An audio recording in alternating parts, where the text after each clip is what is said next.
মানিকতলায় বিজেপির প্রার্থীকে বাধা দেওয়ার অভিযোগ কল্যাণ চৌবেকে ঘিরে ধরে তৃণমূল কংগ্রেসের কর্মী সমর্থকরা। ঘটনায় রিপোর্ট তলব করেছে নির্বাচন কমিশন।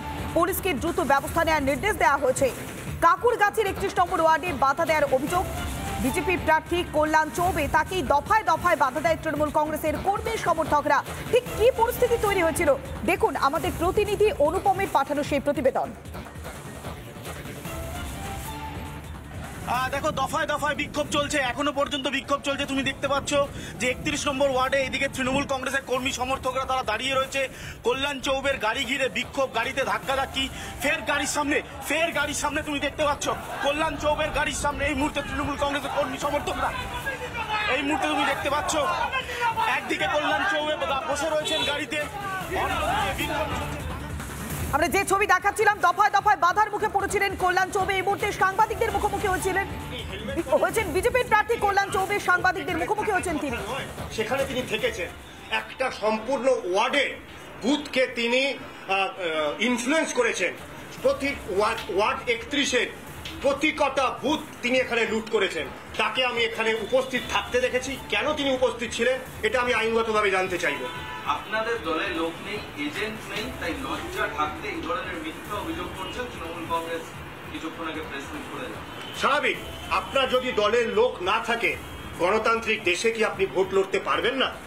এমন কি কোথাও লেখা রয়েছে যে যদি আপনার বুথে এজেন্ট বসার লোক না থাকে, যদি আপনার সাথে 10টা লোক মিছিলে হাঁটার লোক না থাকে, তাহলে আপনি ভোটে দাঁড়াতে পারবেন না? এরকম ভারতের গণতন্ত্রের সংবিধানে কোথাও লেখা রয়েছে? একটা মানুষের নিজের পর্চি বিলি করতে করতেও ভোটে দাঁড়াতে পারে। প্রশাসনের দায়িত্ব সেই প্রার্থীকে সুরক্ষা দেওয়া। এখানে কি হচ্ছে, প্রার্থী যে বুথে যাচ্ছে সেই বুথে 50-60 জন ঘিরে প্রার্থীকে আক্রমণ করছে। এই গণতন্ত্র দেখার জন্য আমরা বেঁচে রয়েছি। 2021-এর পোস্ট পোল ভায়োলেন্সে হাইকোর্ট, সুপ্রিম কোর্ট, মানবাধিকার কমিশন কি বলেনি যে এই রাজ্যে আইনের শাসন নেই, শাসনের আইন রয়েছে? তাহলে সেই কথা যে আবার সত্য সেটা আবার প্রমাণিত হলো।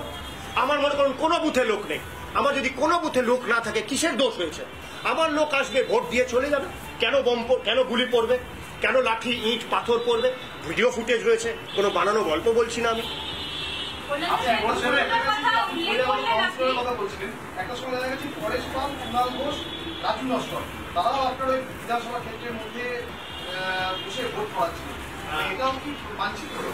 নিশ্চয়ই অবাঞ্ছিত, একেবারেই কাঙ্ক্ষিত নয়। যদি জনপ্রতিনিধি বা যদি শাসক দলের গুরুত্বপূর্ণ পদে থাকা কোনো ব্যক্তি এরকম ভাবে আইন নিজের হাতে তুলে নেয়, এরকম ভাবে নির্বাচন বিধির উল্লঙ্ঘন করে, তাহলে সাধারণ মানুষের কাছে কি দৃষ্টান্ত দেবে? বিরোধী দল কি চাইবে? বিরোধী দল একটা বিচার রাখছে, একটা আদর্শ রাখছে, শাসক দলের অ্যান্টি ইনকামবেন্সির কথা তুলে ধরছে এবং সে মানুষের কাছে যাচ্ছে ভোটের জন্য। আপনি মানুষকে ভোট দিতে দিচ্ছেন না, কেন করছেন? আপনি অন্য বিধানসভার লোক এখানে কি করছেন? প্রশ্ন করবে সাধারণ মানুষ কোথায় যাবে? আমাকে একজন ফোন করলেন বিধানসভা থেকে, উনি এক মহিলা বলছেন, দাদা আমার রাস্তার উল্টো দিকটা শ্যামপুকুর আর আপনার এই দিকটা মানিকতলা, আমি দেখছি আপনাদের কোনো লোক নেই। 50-60 জন তৃণমূলের লোক শুধু ঢুকছে বেরোচ্ছে, আমি আমার বাড়ির জানলা দিয়ে ব্যালকনি দিয়ে দেখছি। সাধারণ মানুষ কি ভয়ের মধ্যে রয়েছে, উৎকণ্ঠার মধ্যে রয়েছে। একটা উপনির্বাচন পর্যন্ত এই রাজ্যে ঠিক করে হতে পারে না।